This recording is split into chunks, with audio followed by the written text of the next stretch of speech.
Boldwood presents A Savage Betrayal, written by Heather Atkinson and read by Karen Barkey. The moral right of the author has been asserted. This performance is owned by Boldwood. Chapter 1. Carly Savage gripped onto the steering wheel, eyes wide with delight as the car went careering around the bend, tyres screeching. Just as it appeared as though the vehicle was going to leave the track, she whipped the wheel to the left and the car righted itself at the last moment. Carly slammed her foot down on the accelerator, the roar of the engine only broadening her grin as she sped down the last section of the track before bringing the car to a screeching halt. "Fucking brilliant!" exclaimed Jack Alexander joyfully, sitting beside her in the passenger seat. He hastily released the handle above his head onto which he'd been gripping, his knuckles white, before she noticed. "That was so exciting," she breathed, releasing the wheel. "You're a natural. You should be a rally driver. I can't believe you're the same woman who, just a month ago, was pottering around like an old biddy on her way to the bingo," he said, in a strong Yorkshire accent. His father had been forced to leave Scotland when it was revealed he was a paedophile, so Jack had lived in England since he was 5 years old, and had no trace of his native Glaswegian accent. Carly laughed, still high on adrenaline. "You're a cheeky bastard, but I just love it. This might sound weird, but when I'm driving, it feels like me and the car are one." "You're right. That does sound weird, but I know what you mean." He slid his hand into her hair. "Come here, gorgeous."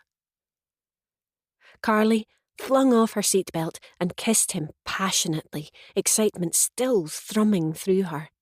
She and Jack had been seeing each other for 2 months, to her surprise. She had assumed he'd go out of his way to avoid her after they'd first slept together. But, on the contrary, they'd become an item, finding they gelled together so well, even though, at 30, he was 10 years older than her. She really liked him, and would have been happy in this new relationship if it hadn't been for one thing.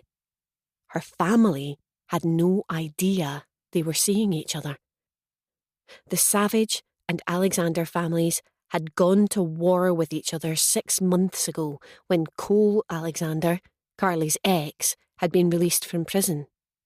The Alexanders had discovered that her uncle, Eddie, had set up a very lucrative deal with the infamous Tallan brothers, and his family had decided they wanted to take that deal from them. The Savages had been victorious, but after Cole had executed Neil Tallan on behalf of Neil's brother Rod, the two warring families had been forced to work together. Now, Cole, along with his siblings Dominic and Ross, and Jack, their second cousin, were in close collaboration with the Savages. Neil had been murdered 2 months ago, just before Carly and Jack had got together, and now Rod ruled with an iron fist. He employed both the families, and Rod insisted they work and cooperate with one another. Not an easy order to obey when there was so much animosity. But so far, they'd managed it. Not one member of either family knew about Carly and Jack's relationship, and they had to make sure it stayed that way, for the foreseeable future at least. Such news could shatter the fragile truce. Although Jack didn't experience much guilt about keeping a secret from his family, mainly because he didn't really like them, Carly felt terrible as she was so close to her own family. It was especially hard keeping it a secret from Jane, her older sister, as they'd always confided in each other. Carly was the only one who knew Jane's own secret, that she was in a relationship with Jennifer, her second-in-command of the unbeatable bitches, the feared girl gang she led. No one had a clue Jane even found women attractive, and she wanted to see how things went with Jennifer before announcing it to the world. Carly felt privileged to be entrusted with her secret, which she'd kept entirely to herself, but it made her feel even guiltier about keeping her own from her sister. "We can't do that here," said Jack, glancing out of the window when Carly straddled him and started to unfasten his jeans. "No one else is here," she replied, kissing him. Jack pulled her tighter against him. "Someone might come along. We're not the only ones who use this track." They were on a piece of private land a 15-minute drive from Haghill, owned by a contact of his who hired it out for people to have a tear-about in their car or motorbike. It was also popular with local boys on trail bikes, but they didn't like to pay and snuck in through gaps in the fence, so it was impossible to predict when they would turn up. "Fine," said Carly, sinking back into the driver's seat. She started the engine and steered the car into the small but dense patch of woodland at the end of the track. After yanking on the handbrake, they jumped into the back seat together. 20 minutes later, Carly lay naked in Jack's arms, resting her head on his bare chest as they caught their breath. "Why does driving fast always get you so hot?" he panted, sliding his fingers through her long hair. "I suppose it's the adrenaline," she smiled. "I find it so exciting." "Don't get me wrong, I'm not complaining. And you're a natural behind the wheel." "I've got a good teacher," she smiled, pecking him on the lips. Carly sat up and began pulling on her clothes. "Will you be able to stay over at mine tonight?" he asked her. "Aye, I think so. Jane and Rose will be out tonight." "Great. How about a pizza and a DVD?" "Sounds good," she replied, struggling to pull her t-shirt on over her head in the hot confines of the car. Summer had begun, and it promised to be a scorcher. "Any preferences?" "Cheese, tomato and mushroom pizza? Any DVD, as long as it's not a musical. I can't stand anything with singing in it." "Shame. There goes my plan to watch Mamma Mia tonight." Her look was withering. "Please tell me you're kidding." "Course I am," he grinned. "Any film I watch has to have at least one car chase and a gunfight in it." "Thank God for that. I was seconds away from dumping you then." Jack chuckled and pulled her down to him for a kiss while she was still tangled in her t-shirt, making her giggle. Once she was dressed, Jack pulled on his own clothes and they clambered back into the front seats, Carly pouting when he took the driver's seat. "Don't look at me like that," he told her. "You don't have your licence yet." "My instructor says he'll put me in for my test soon because I'm doing so well." "He doesn't realise that's because of your instruction, no his." "Just don't drive on your test like you do here, or they'll ban you for life." "I won't," she replied with a twinkle in her eyes. Jack smiled and shook his head as he started the engine. He drove them back to Haghill, dropping Carly off a few streets away from her home. "I hope it won't always be like this," he said, "having to hide our relationship. I hate it." "Me too. But we've no choice. Our families would lose their minds if they found out," replied Carly. "I know," he sighed. Mischief lit up his eyes. "On the bright side, having to sneak around is pretty sexy." "That is true." She kissed him. "I'll see you tonight. I'll come round when my sisters have left." Carly got out of the car, pulled up her hood and hurried down the street. It had started raining, that light summer rain that gently nourished the parched land. She smiled as she walked. Never would she have thought that dating someone who had been in prison for attempted murder would make her happy. But Jack did. On the surface, He seemed so intense and brooding, a touch of the Byronic. But deep down, he was kind and warm. At least to her, anyway. Carly supposed the people he beat up on a regular basis as part of his work for Rod Tallan would disagree. She cared for him very deeply. But if she was honest, her heart still belonged to her cousin Dean. They'd almost got together until he'd lied to her. In Dean's eyes, it had been a white lie to protect her from learning something very painful about her beloved father. But to her, it had been a betrayal of trust, and their relationship had collapsed before it could even get going. Carly didn't want to love her own relative romantically, but she couldn't stop herself. It didn't help that she still worked closely with her handsome, strapping cousin, debt collecting for Rod Tallan. Still, she determined to enjoy herself with Jack and wean herself off Dean. Carly headed inside her flat and called out, "Just me." Jane appeared in the hallway. "How did your driving lesson go?" she asked her sister. "Great," smiled Carly. "Very satisfying," she added, thinking of what she and Jack had got up to on the back seat. "I'm nearly ready to take my test." "Great." "Uncle Eddie's here. He's having a meeting with Cole," Jane added meaningfully. "No problem," replied Carly. She was completely over her ex, a fact she'd repeatedly told her older sister, but one Jane didn't seem to believe. Her sister always felt the need to warn Carly when Cole was around, even though he and Eddie spent quite a bit of time together strategising and ensuring their families worked together in the most efficient way possible. Carly followed her sister into the kitchen, which doubled as a living room. Even though the sister's father, Alec, now lived in a care home thanks to his early onset Parkinson's disease, his room still sat untouched. They had no wish to turn it into a living room, so the kitchen remained the heart of the home. Cole and Eddie sat at the table, deep in discussion.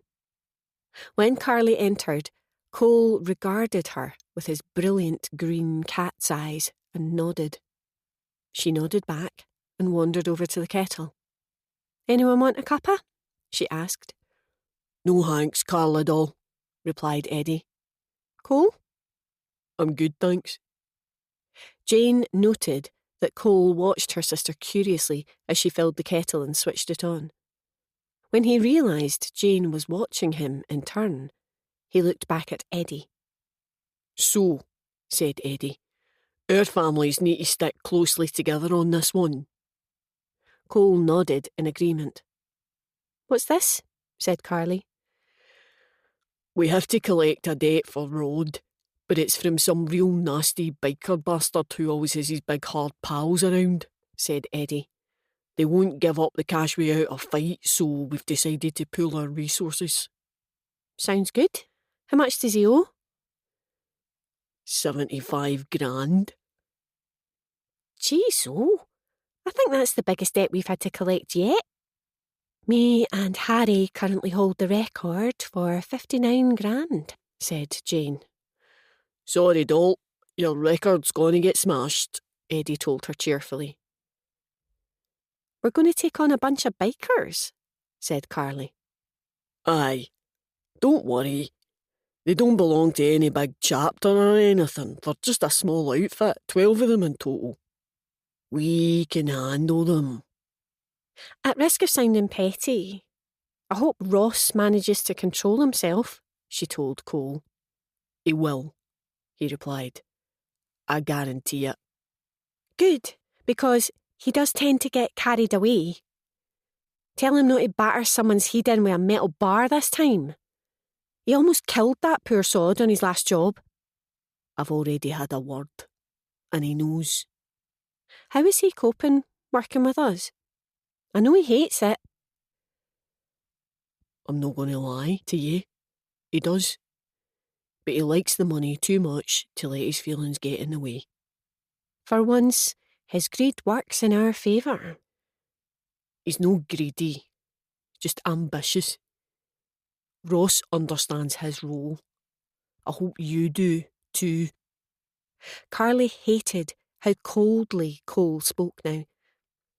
Once he'd been warm, loving, and full of fun, always a naughty twinkle in his gorgeous green eyes. But prison had changed him, and he'd come out this callous creature who no longer loved her. It had taken her a while to deal with the pain his complete personality change had caused her. But she was over it now, although it still made her sad. "Don't you worry about me," Carly told him. "I'll be there, kicking arse with the rest of you." Good. Cole glanced at his watch and got to his feet. I have to go. I've got to pick up Ma for the hospital. "Nothing serious, I hope?" The way Carly said this sounded sarcastic, but Cole chose to ignore it. Just a little nip tuck. Nothing drastic. "She's had plastic surgery? Seriously?" Aye. Since Da left, she's had a new lease of life. She said leaving is the nicest thing he's ever done for her. Even though he emptied their joint bank account? She doesn't care about that money. No with the cash me, Ross and Dom are raking in, he said, referring to his two older brothers. Even though he was the youngest of the 3 Alexander siblings, Rod Tallan had placed him in charge of his own family, as he was by far the most ruthless and intelligent. Ross let his temper get the better of him, and Dominic was weak and thick. "Well, at least she's enjoying herself." I suppose, he said, not sure again whether Carly was being sarcastic or not. Carly's lips twitched with amusement when he gave her a scrutinising look before turning to Eddie. "See you tomorrow," Cole told him, shaking his hand. "Aye, nae bother, pal," replied Eddie. With that, Cole left. "He's turned into a real creepy bastard," commented Carly. "True," said Eddie, "but a bloody clever one. That boy's got a good head on his shoulders. He should go far." "So, what's the plan for tomorrow?" Jane asked him, taking a seat at the table. Carly joined them, cradling the mug of tea she'd made for herself. "I'll go over it when the boys are back," he replied, referring to his sons. "Where are they?" said Carly. "Harry's on a date." "I'm shocked." "And Dean's got a dentist appointment." "Is it serious?" "I don't think so, it's only their second date." "I mean with Dean's teeth, no Harry's date." "Oh, sorry. No, just a wee loose tooth at the back after he got punched in the face on that job a couple of days ago." Carly laughed. That was so funny. He wasn't expecting to be hit by that wee old woman. She had an excellent right hook for her age, too. "It served him right," said Eddie. "He let his guard down and thought she was helpless. It's a good lesson to ye all. We should be grateful she didn't whip out a knife and stab him." This caused Carly's smile to drop. "Aye, you're right, Uncle Eddie." After finishing her tea, Carly announced she was going for a shower. She thought it only right, after she and Jack had got hot and sweaty together in the car.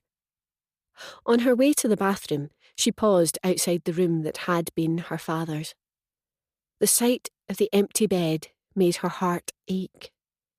Granted, he was much happier in the luxury care home where he'd made friends and even got to join in activities, a far cry from what his life had been before, stuck in that bed all day. But she missed him like crazy. They visited him several times a week, as the home wasn't far from Haghill, and at least he was safely out of the way should their enemies decide to attack the flat again. But it was still a big adjustment, not just for her, but for Jane and Rose too.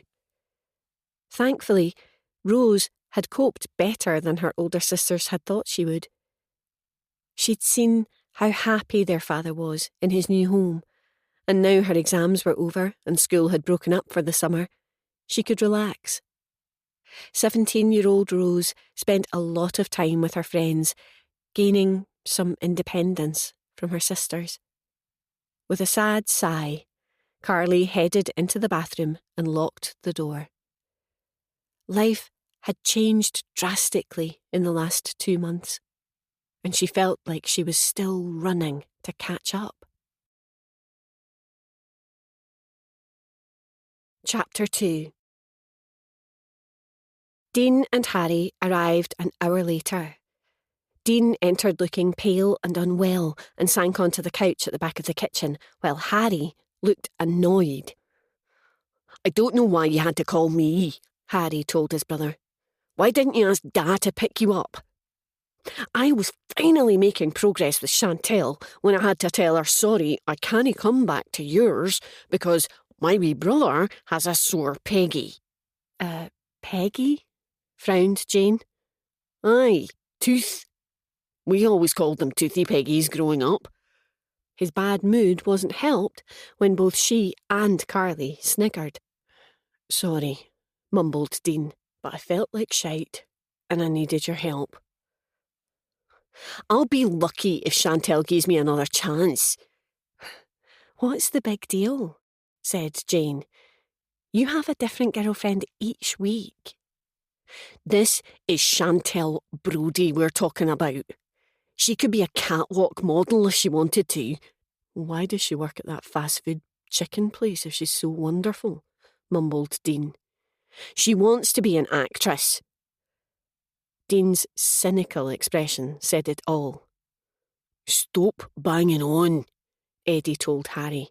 "Your brother needed you, and that takes precedence over some scrawny tart. The drumsticks her shitey takeaway sales have more meat on them than she does." Harry glared at Dean when he chuckled. "At least she's no overweight, like Morgan." "Morgan is no overweight. She's curvy, and she's real," mumbled Dean, who clearly didn't have the stamina for the argument but was determined to defend his lady. "If a woman doesn't look like a rake with a wig on, you think she's fat." "That's enough," said Eddie when Harry opened his mouth to retort. "We've got a big job on tomorrow morning, and the last thing we need is you two going at each other like fishwives." Too tired and sore to argue, Dean nodded. This talk of Dean's current girlfriend pained Carly. He'd dated some tart with too much makeup called Candace for a couple of weeks before breaking up with her, claiming her voice got on his nerves. He'd then started a relationship with a woman called Morgan, who had only lived in Haghill for a couple of years. She was attractive and pleasant, but there was an aloofness about her that none of the family really liked. They'd been seeing each other for a month now. Carly had to watch them together, kissing and holding hands. She had hoped Dean would have dumped her by now, but they seemed to be going strong. It was for the best, though. Dean was her cousin, and they'd be regarded as freaks if they got together. But she didn't know how to stop herself from loving him. Even now, she wanted to go to him and hold him. He looked so tired and miserable after his trip to the dentist, his light brown hair adorably askew. Carly realised Jane was regarding her with a disapproving expression, so she tore her gaze off Dean and concentrated on what her uncle was saying as he explained tomorrow's job to his sons. "I hope you're back on your feet by then," Eddie told Dean. "We need you at full strength." "I'll be fine. The anaesthetic will have worn off by then." "Did they pull the tooth?" "No, they worked it back into the socket and put a splint on it." "A splint?" he spluttered. "It's your tooth, no a broken arm." "I have to go back in 4 weeks to have it taken off." "So, you'll be good to go tomorrow?" "Aye. I just hope no one hits me on that side of the face." "Don't worry. We'll be tackling rough, tough bikers, no sweet old biddies. Dean glared at Harry when he laughed. I don't like working with the Alexanders, announced Harry, folding his arms across his chest. We cannae trust them. I agree, but we've no choice, replied Eddie. And we really need their help on this one. Even with our two families working together, we'll still be outnumbered. Sounds fun, he grinned. Eddie scowled at him before looking to Dean. Go home and get some rest, son. Dean nodded and hauled himself to his feet. Could someone give me a lift? I'll drive you, said Carly, if someone's willing to lend me their car. No, Eddie and Harry replied in unison. Why not? I'm taking my test soon. I took you out driving once, said Harry. We were overtaken by an old man on a mobility scooter. It was so embarrassing. I'm not like that now. I've had plenty of lessons since. My instructor's really pleased with my progress. Bully for them. You're no touching my car. Mine neither, said Eddie. I'll take you home, son, he told Dean. Thanks, he replied. Are you sure you'll be okay on your own? Jane asked him. Don't worry. Morgan will come round and let you rest your head in her enormous lap, Harry told his brother. What the fuck's your problem? Dean snarled at his brother, who grinned. Shut it, you, Eddie told Harry, pointing a finger at him. He turned to Dean and put a sympathetic hand on his shoulder. Let's get you home, son, and into bed. That's where I could have been now with Chantel, if it hadn't been for him, muttered Harry as Eddie and Dean left. What? He added, when Jane and Carly scowled at him. You were out of order there, Jane told him. Yeah, chimed in Carly. You're not normally like that. What's your problem? He sighed. Working with the Alexanders is getting on my nerves, okay? I can't shake the feeling that they'll stab us in the back one day. Of course they will, said Carly. It's in their nature. But we've no choice but to keep working with them. If not, Rod will get really pissed off. The Alexanders know that too, so hopefully that'll keep them in line, for a while at least. Besides, if we can make it work with them, then we'll become so strong. The bigger they are, the harder they fall, he muttered mutinously. Stop being such a pessimist, said Jane. We're doing really well, and making more money than ever. Suppose, he sniffed. Well, I'll call Chantel and see if she wants to pick up where we left off. Please make it up to Dean, won't you? We can't have you two falling out tomorrow. Don't worry. He was off his tits on painkillers. He won't even remember. With that, Harry left too. He has a point, Carly told Jane. The Alexanders will turn on us one day. They don't like sharing with us. To be fair, we don't like sharing with them either, she replied. But we have to work together if we want to stay in Rod's good books. Sometimes I think Cole still has feelings for you. You must be joking. He's like a bloody statue. Just because he looks that way doesn't mean that's what he feels inside. Sometimes there's longing in his eyes when he looks at you. Carly's expression was withering. You're just seeing romance everywhere because you're loved up. Maybe, she smiled. I wish you could find someone too. Especially with Dean seeing Morgan. I'm fine as I am, said Carly, feeling warm inside when she thought of Jack, as well as a little guilty.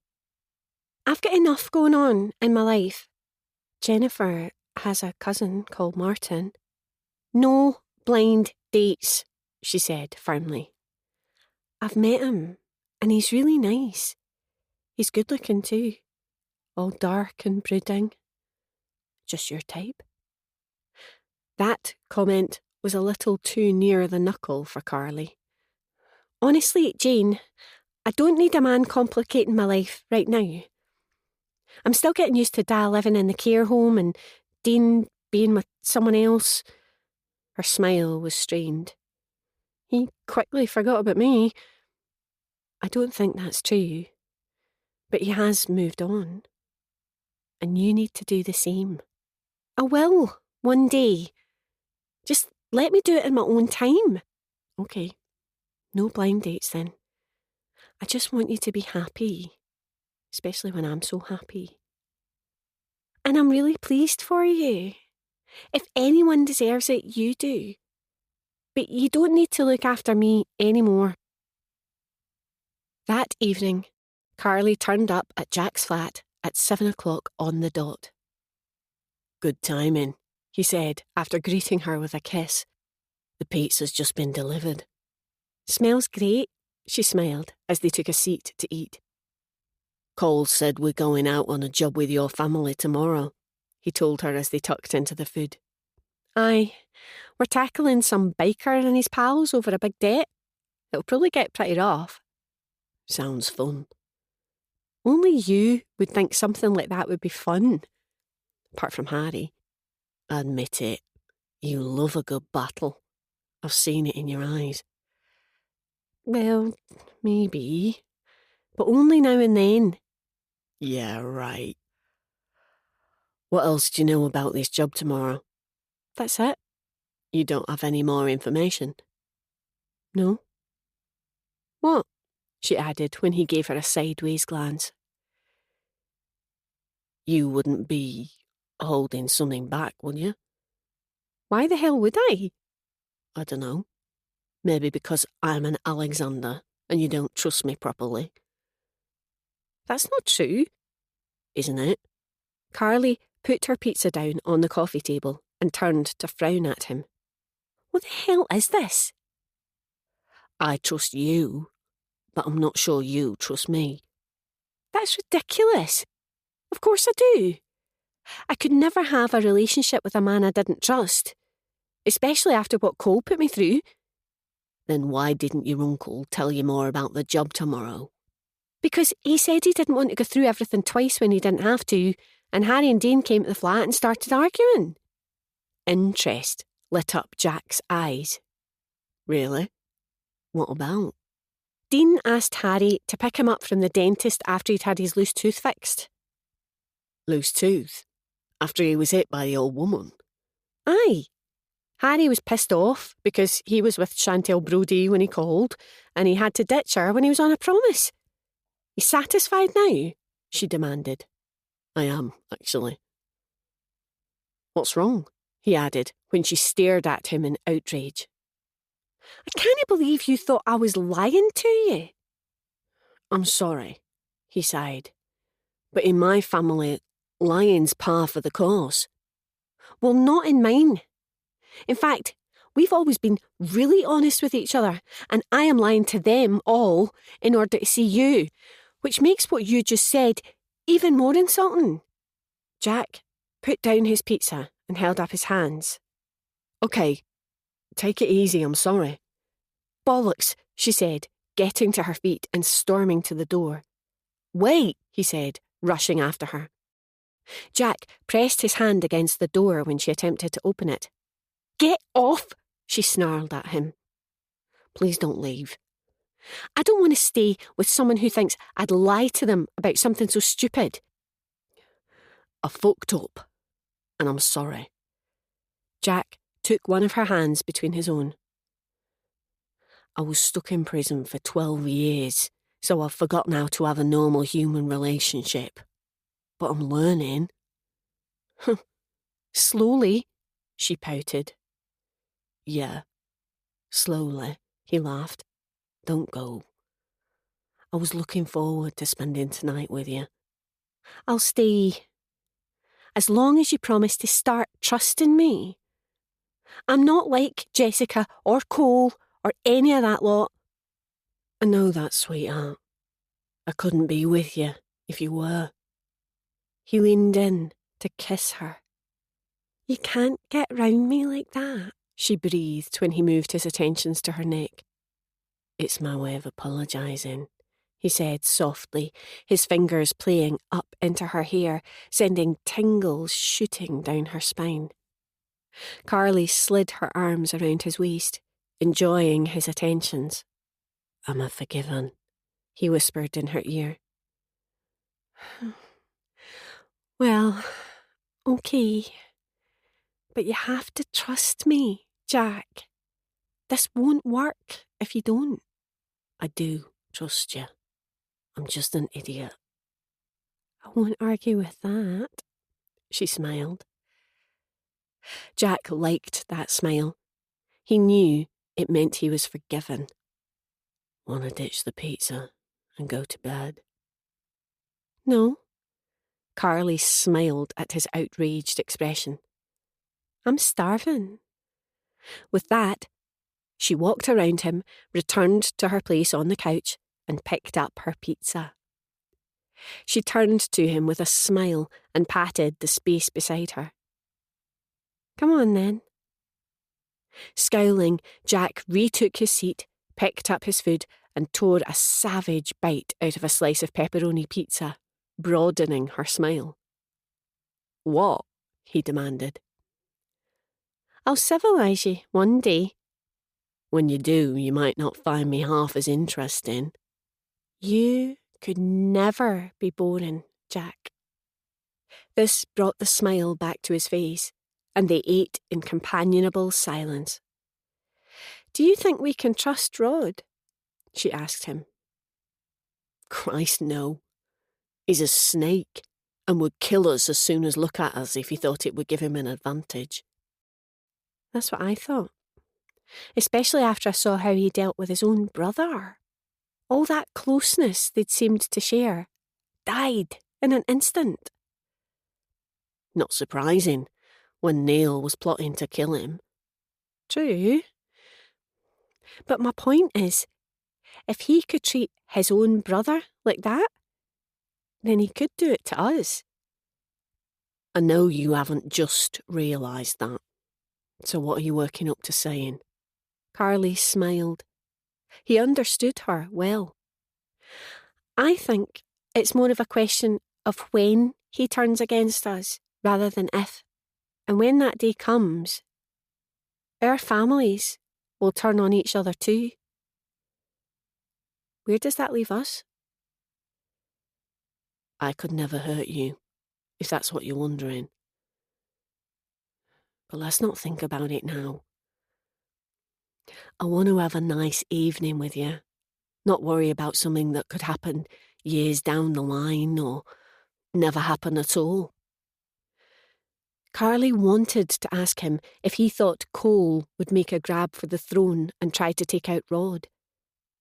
She wouldn't be surprised, because he had huge ambitions, and at some point his current position would no longer be enough for him. Jack saw there was a question in her eyes, and he was rather relieved when she smiled and turned her attention back to her pizza. They settled down to watch the action film Jack had chosen, although at the back of both their minds was the same question. What would they do if they found themselves on opposing sides once again? Chapter 3. "Here they come," Harry called from the front door of the Savage sisters' flat. The rest of the family were already seated at the kitchen table, waiting for the Alexander family so they could begin. Harry led Cole, Ross, Dominic, and Jack inside, and they took chairs on the opposite side of the table to the Savage family. "Anyone want a brew?" Eddie asked them. The 4 men shook their heads. "Good," said Eddie. "Then we can get down to business." Carly had to force herself not to glance at Jack. They'd spent another lovely night together, but she'd made it home just 5 minutes before Jane, who had returned unexpectedly early. She was still recovering from the shock. "This won't be an easy task," continued Eddie. "We'll be dealing with about 12 of the bastards. All hairy-arsed bikers who know how to scrap. These are tough men, There's usually a couple of women with them too who are nearly as hard as they are. Jane, Carly, you can deal with them. The two women nodded. The man who owes the debt is called Declan Lowry. He's big into gambling and owes Rod 75 grand. That's a big whack of cash, said Dominic. Aye, it is. And we're to collect every single penny. Rod wants the whole lot in one go. What if he doesn't have it? Said Harry. We're to take some of Declan's stuff.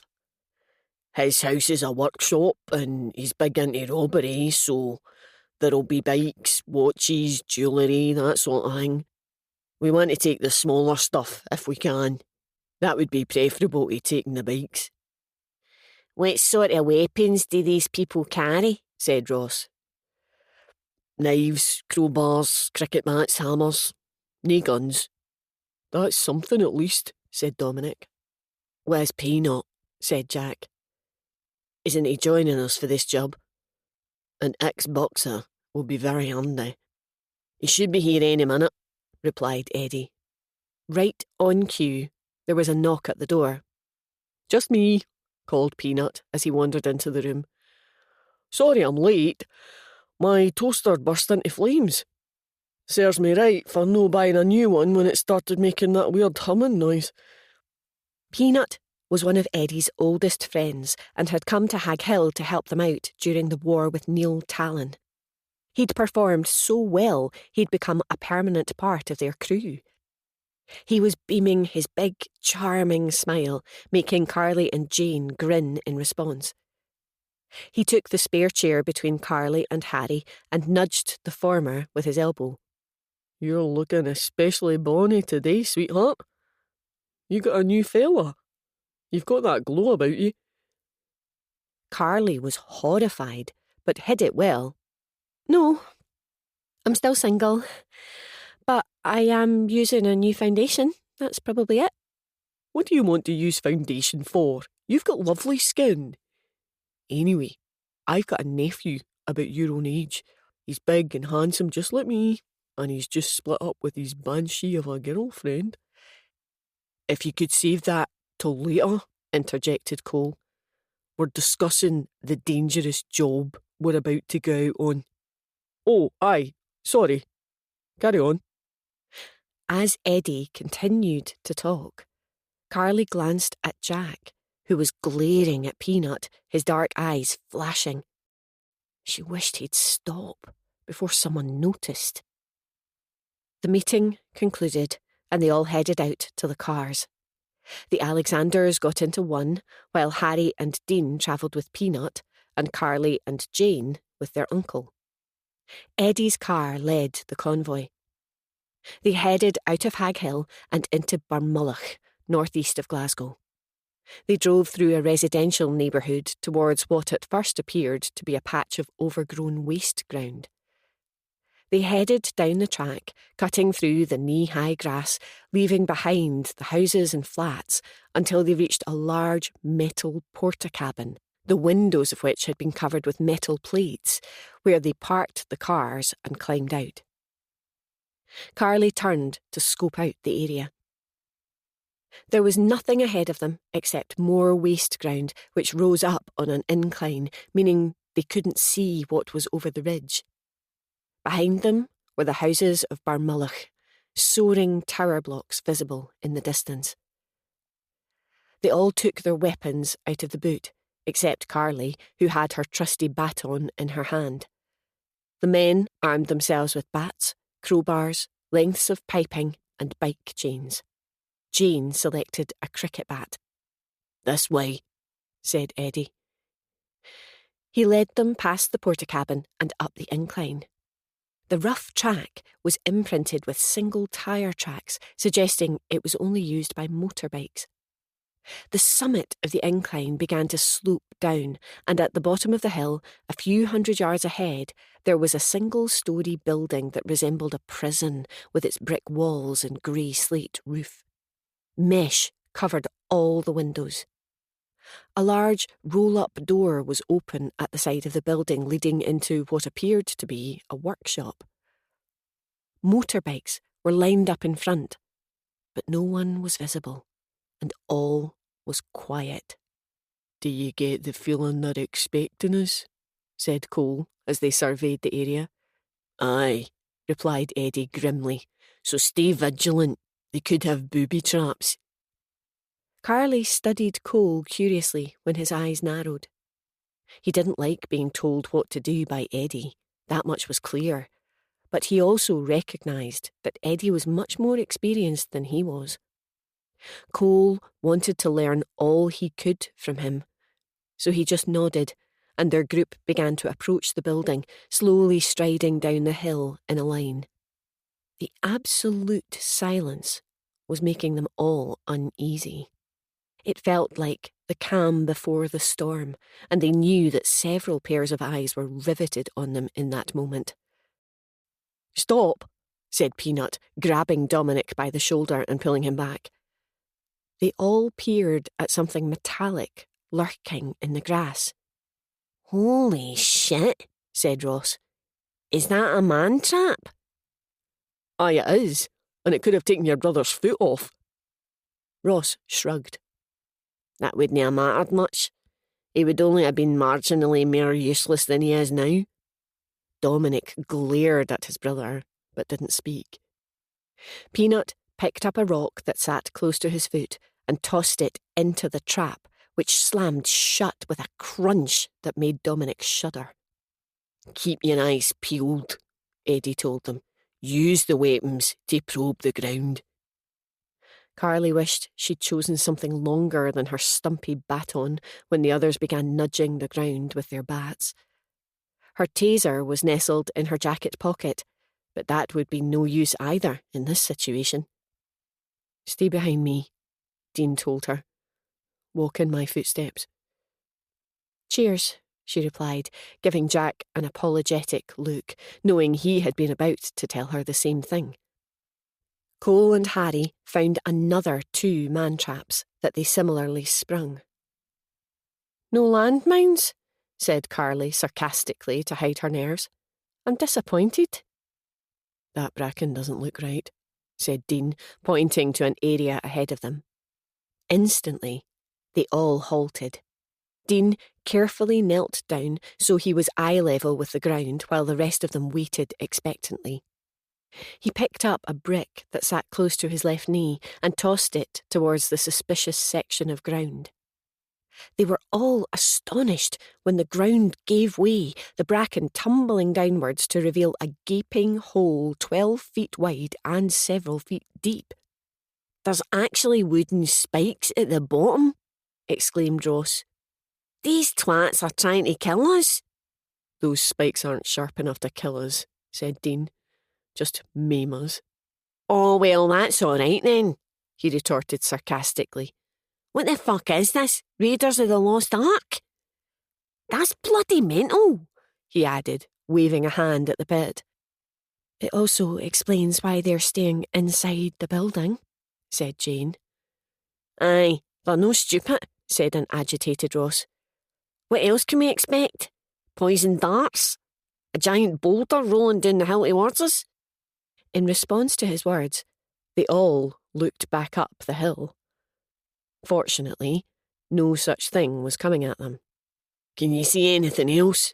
said Eddie, who was very glad his son had such excellent vision. "No, but that doesn't mean there's nothing there," replied Dean. "And the traps could become more numerous and nastier the closer we get to the building," said Peanut. "Terrific," sighed Ross. "You know the porter cabin at the top of the hill?" said Carly. They all turned to look at her. "Aye," replied Eddie. "What about it?" "Do you think it could be moved?" A slow grin spread across his face. "You're a bloody genius, though." They retreated back up the hill, being careful to follow their imprints in the damp grass. They were all in good shape and sprinted with little effort, apart from Eddie, who puffed and panted after them. At the sound of yelling and jeering from below, they stopped and turned to see 12 men and 2 women surge out of the building and begin gesturing rudely while yelling obscenities. "Bastards," growled Ross. Dominic clamped a hand down on his shoulder when he moved to race back there. Thinking the man traps and spiky bits? Ross stopped. "They think we're running away," said Harry. "But they're in for a shock." The Savages and Alexanders returned to the portakabin and studied it thoughtfully. "We need to see what's inside," said Eddie, breathing hard, face bright red after climbing the hill. "Only then will we know how much weight we're dealing with." Peanut stepped forward with his crowbar and jammed it into the side of the door. "Careful," Ross told him. "It might be full of snakes." Peanut grinned before returning to his work. He had pried it open in seconds, the door giving way with a clang. They all took a step back, remembering the traps that had been set for them. "It's empty," said Eddie with satisfaction. "Perfect. Peanut, we'll use your SUV if that's okay, pal. I'll cover any damage." "No worries. I'm going to enjoy this." Peanut got behind the wheel of his car as the others began removing the bricks from the portakabin wheels. "Ready?" Eddie called to Peanut. His friend stuck his head out of the window to call back, "Already?" Eddie nodded at Cole and Jack to remove the final bricks holding the portakabin in place before the lot of them leapt back. "Go!" he called to Peanut. Peanut nudged the rear of the portakabin with the front of his SUV. There was a groan, and it moved slightly before coming to a halt. "Give it more, Willie!" yelled Jack. Peanut stamped harder on the accelerator, and there was another, louder groan from the portakabin before it began to move. One more nudge, and it started to slide, gaining momentum as it sped down the hill. "There's 2 more man traps," exclaimed Dominic when the vicious objects were thrown up with the force of the portakabin speeding by them, their jaws snapping shut around nothing but air. Peanut yanked on the handbrake, switched off the engine and hopped out to watch as the portakabin raced towards the building at the bottom, all the bikers throwing themselves out of its path. "Take that, you bastards!" yelled Ross, giving them the finger. The portakabin knocked over 2 of the bikes to the right of the line before clipping the corner of the building. Then it juddered to a halt just before it smashed into a copse of trees. "Let's move before they have the chance to recover," cried Eddie, waving his bat triumphantly in the air. "Stick to the track the portakabin made." The Savages and Alexanders charged back down the hill confidently, knowing all the remaining traps had been sprung by the portakabin. At the bottom, Harry drew back his bat and whacked one man in the kidneys who was attempting to drag himself upright. He grabbed the man by the scruff of his leather coat, hauled him upright, and threw him against the wall of the building. "Where's Declan?" he demanded. When the hairy, bearded man shook his head, Harry slammed the bat into his stomach, doubling him up. Carly used her taser on one of the bikers, putting him out of action. As she was in the process of retrieving the electrodes, a tall, athletic woman came at her. Carly ducked, the thick metal chain just missing her head. She tripped over the man she'd tased, dropping the weapon. Her assailant wore skin-tight blue jeans and a white sleeveless top that had been cut off just under her breasts, exposing a taut, muscular midriff. Her blonde hair was cropped short and shaved at the sides. The muscles in her shoulders and arms popped out as she swung the chain again. Carly leapt backwards and the chain missed.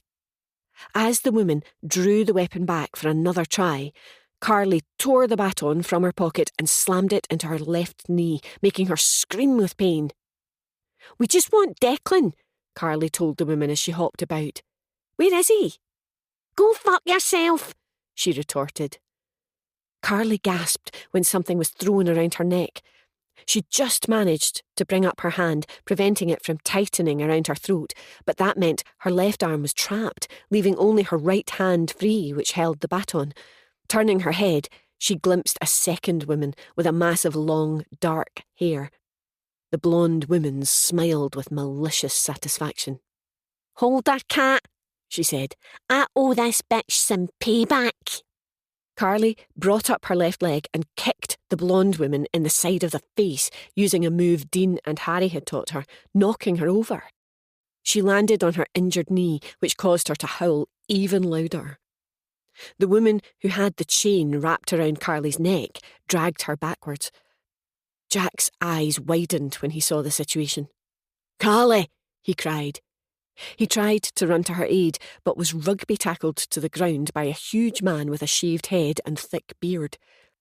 Jack brought his elbow up into the man's face, knocking him sideways, before rolling onto his back and kicking him away when he attempted to throw himself on top of him. "Fuck off, Uncle Albert," growled Jack. His cry had attracted Dean's attention to Carly's situation. He smashed the man he was fighting in the face with the cricket bat he held. As he rushed to his cousin's aid, Carly rammed her elbow into the woman's ribs. Kat managed to maintain her grip on her. When Carly saw the blonde woman determinedly drag herself upright and stagger towards her on her good leg, she fought harder to free herself. She threw herself back against Kat, and the two women fell to the ground. Carly rolled off her, tearing the chain free but deciding to keep hold of it to use as a weapon. To her disappointment, Dean barreled into Kat just as she'd got upright, knocking her clean across the compound where she lay sprawled, face down in the gravel. "What did you do that for?" exclaimed Carly. "I was handling it." "I was only trying to help," retorted Dean. "I don't need your help. I can fight just as well as you can." "You're welcome," he snapped back sarcastically before turning to fight a biker creeping up on him from behind. Carly turned, looking for another opponent, but her family and the Alexanders had it covered. "Typical," she huffed. Carly looked back at the two women, but the blonde was lying on the ground, dazed, and Kat was slowly sitting up, spitting gravel out of her mouth, her chin, nose and forehead badly grazed and bleeding. Neither looked to pose any threat. Carly proudly watched Jane knock out one enormous biker with her cricket bat, and she jogged up to her older sister. "Where's Declan?" "I've not seen him," replied Jane. "I bet he's hiding inside while his pals fight his battle for him." "Want to check it out?" "Why not?"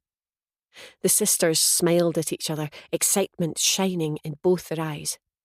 "Harry," Jane called as they sprinted across the compound to a side door. "We're going in." "No, wait," he called back. He would have followed, but the man he was fighting swung a hammer at his face and he was forced to duck. "What the hell are you doing?" Dean roared at his cousins before running after them. "No, wait," he cried when Carly yanked the door open.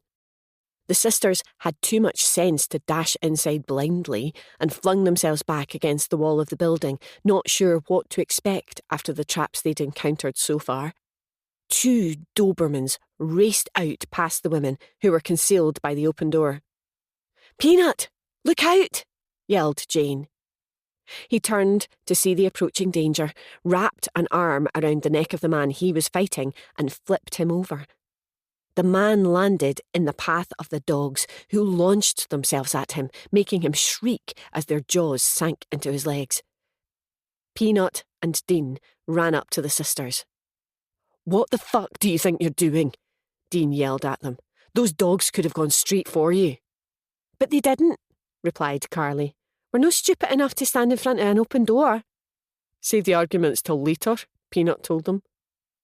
Jack threw his opponent into a bike, and the impact of him hitting it tipped it over into its neighbour, starting a chain reaction as the bikes toppled like dominoes. He raced up to the group huddled by the door. "What's the plan?" he asked them. "Don't fall into any traps and don't get bitten by a dog," replied Peanut. "Marvellous," he sighed. He produced 2 small canisters from his pocket. "Luckily, I brought these. What are they? Said Carly. Flashbang pea grenades. Peas, said Dean doubtfully. As in the small round green kind? Yep. They're used in paintballing, so they're not illegal. Peas, repeated Dean. They're shrapnel. Just watch. Jack pulled the rings from the tops of the devices and hurled them into the building. There was a flash of light and a bang, followed by a startled cry.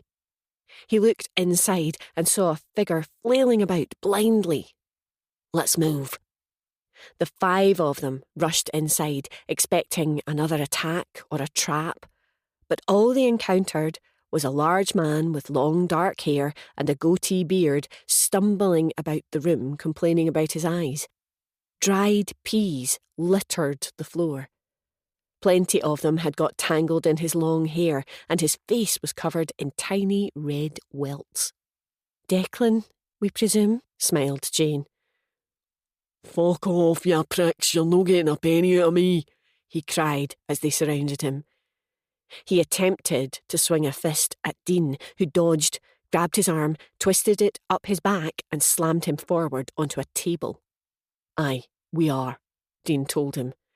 "And if you don't tell me where you keep your cash, I'll break your arm." "Fuck you."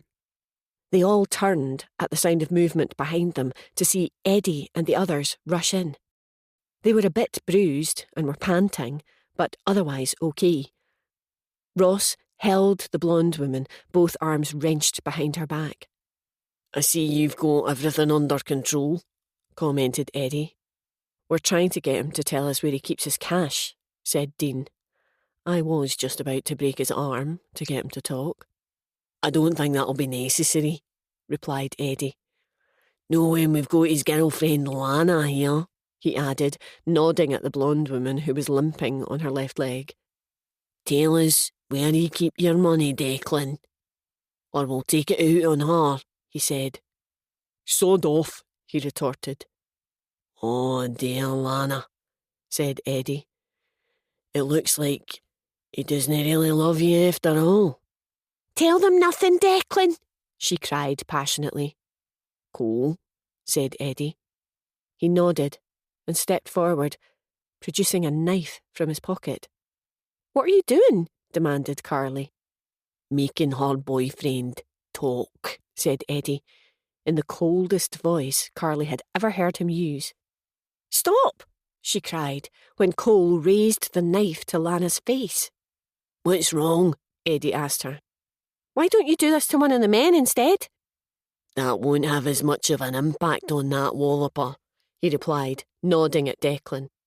"And who'll notice if we cut up one of those ugly bastards?" "That's not fair."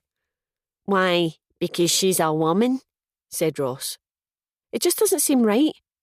"She knew what she was getting into when she started up with that piece of shit," he countered, nodding at Declan. "We shouldn't do this." "Bloody women," chuckled Ross. "Always banging on about equality, and when they get it, they decide they don't want it." Dominic laughed in response. "Carly, doll," said Eddie more gently. "This is the best way to get him to talk." "I disagree." They watched as she stormed up to Declan, who was still bent over the table, Dean holding him down. "What are you doing?" Peanut asked her when she reached between Declan's legs. "Taking a leaf out of Rose's book," she retorted. The men all winced when she grabbed their prisoner's crotch and savagely twisted. "Under the couch!" he shrieked. "Is there a safe under the couch?" "Thank you." She smiled with satisfaction before releasing him. Carly looked to Cole. "You can put your knife away now." He shrugged and replaced it in his pocket. Carly glanced at Lana, who, despite her defiance, looked distinctly scared. She nodded Carly her thanks, and she nodded back. "Check it out," Eddie told Peanut and Harry. The 2 of them lifted the couch and dumped it on its side, sending up a puff of dust from the carpet, revealing a hole in the floor housing a safe. "It's not even locked," said Harry as he grabbed the handle. "Careful," called Dominic. "It could be booby-trapped." "That's true," said Eddie. "Grab one of the men from outside and get them to open it." Jack, Cole and Dominic went outside together and returned with the man who'd been mauled, his jeans torn to reveal bitten and bleeding calves. "Where are the dogs?" Eddie asked them. "No sign," replied Cole. "They must have run off." Dominic and Jack hauled the man across the floor, his feet dragging behind him. "Open it, or we'll bring the dogs back and get him to chew your cock off," Jack told him. They released the man, who fell forward with a groan, blood leaking from his various bites. "Hurry up," yelled Jack, kicking him in the ribs. They stood back as the man reached into the hole, grabbed the handle of the safe and slowly heaved it open. Nothing exploded or shot out of it. Inside was a large stack of cash and jewellery. "Jackpot," smiled Cole, the gesture once again failing to reach his eyes. "Get it loaded up," said Eddie. They quickly located a couple of holdalls and began filling them with the money. "Rod said no to take more than 75 grand, said Eddie. "But he did say we could keep whatever else is in there, just no the cash." Jane and Carly didn't join in as the men began pulling jewellery and gaudy watches out of the safe, grinning and holding them up to examine them. Carly approached Ross. "You can let her go now," she told him. Ross shrugged. "You can take the daft cow. She looks like a man anyway," he said, pushing Lana aside. Carly caught her and steadied her, the woman struggling to do it herself because of her injured knee. "Why did you do that?" Lana asked her. "It seemed like the right thing to do. If it had been the other way around, I wouldn't have stopped them. It doesn't matter. My conscience is clear. Do yourself a favour and dump that loser," she added, nodding at Declan. "He doesn't give a shit about you. His cock's tiny too." The corner of Carly's mouth lifted into a smile. "Aye, I felt that earlier. Go on, take your friend and get out of here. This lot can be unpredictable." She was referring to the Alexanders, especially Ross, rather than her own family. Lana nodded before limping to the door. Carly breathed a sigh of relief when she saw her leave. "Go on, tell me off," Carly mumbled at her uncle when he approached her. "I cannae," he sighed. "That showed you've got heart, and I don't want you to lose that, because you got it fair there." Chapter 4. The Savages and Alexanders left the building, loaded up with the holdalls full of money, plus everything they'd taken from Declan's safe. They'd left him 32 grand behind, as per Rod's orders. "Why didn't Rod want us to take all the cash?" said Dominic as they made their way back up the hill, leaving the men lying injured on the ground. Only Lana and Kat had gone. "He wants to show Declan that he doesn't need his money," he replied, "and he only has what he has left by his good graces." "If I were him, I'd have grabbed it too." Eddie didn't tell Dominic that short-sightedness was why he would never make anything more of himself. They returned to the cars. "Me and Cole will take the cash to Rod," Eddie told the others. "You lot can head back to the flat and divvy up the rest of the goodies." With that, Cole and Eddie climbed into the latter's car and drove away.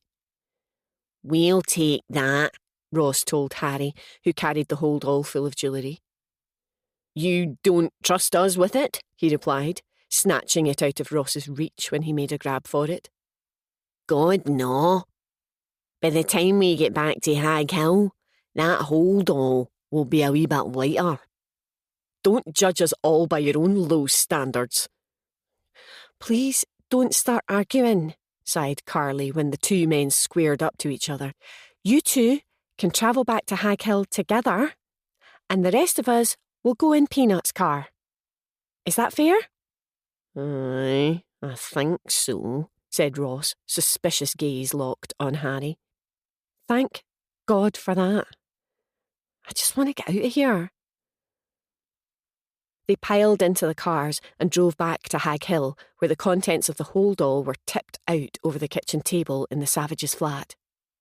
Jane and Carly watched the men pick over the items like vultures, Dominic and Ross bickering over a Rolex watch. Don't you want any of this? Jack asked them. No thanks, replied Jane. Gaudy watches and hideous gold jewellery aren't our style. Good, said Dominic. That's more for us then. Knock yourselves out, she told him disdainfully.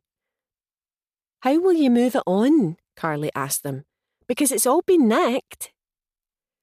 We've got a fence, replied Ross, studying a particularly ugly gold bracelet. I bet I can get a nice amount for this wee beauty. Carly rolled her eyes and looked to Jane. Brew? Please, she replied. What do you make of that? Carly asked her sister as she filled the kettle, nodding at the men. I think it's a bit sad. Me too. I hope greed doesn't get the better of them. Dean realised the women were watching them, and he wandered over to his cousins holding a gold watch. Let me guess, he said. You're thinking how undignified we're all being? You're like vultures picking over a carcass, replied Jane. We worked hard for this, so why shouldn't we enjoy it? You're no